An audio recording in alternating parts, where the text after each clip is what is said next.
اگر توکل تمہیں نصیب ہو جائے. حضرت رابعہ بصریہ کہ ہاں مہمان آئے تو خادمہ نے کہا مہمان آئے ہیں تو ان کے لیے کیا کیا جائے. کہا انہیں کھانا کھلاؤ.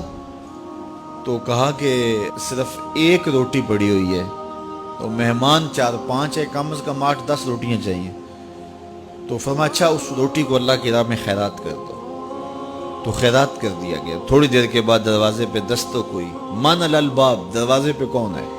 کہا فلاں کا فرستادہ غلام ہوں، میرے آقا نے آپ کے لیے کھانا بھیجا. خادمہ نے کھانا وصول کیا اور کپڑا اٹھایا، گنا تو 4 روٹیاں تھیں. تو کہا جلدی جلدی اس کو واپس کر دو، اس کے آقا نے کسی اور گھر بھیجا ہوگا، یہ غلطی سے ہمارے گھر آ گیا. کھانا واپس کر دیا. پھر دروازے پہ دستک ہوئی. پوچھا من دق الباب، دروازہ کس نے کھٹکھٹایا؟ کہا فلاں کا فرستادہ غلام ہوں.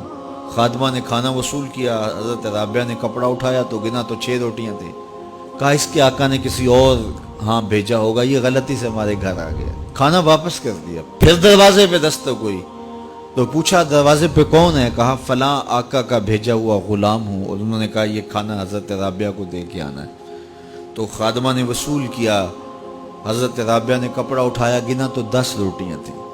کہا ہاں یہ کھانا ہمارا، اس کو رکھ لو اور مہمانوں کو کھلا دو. کہا حضرت پہلے 2 بھی تو آپ کا ہی نام لیتے تھے اور اسی دہلیز پہ آئے تھے. کہا میرے رب کا وعدہ ہے جو 1 دیتا ہے میں اس کو 10 دیتا ہوں. تو پہلے 4 روٹیاں تھی، پھر 6 روٹیاں تھی. میں نے کہا مالک 10 دے گا تو تیری بندی وصول کرے گی.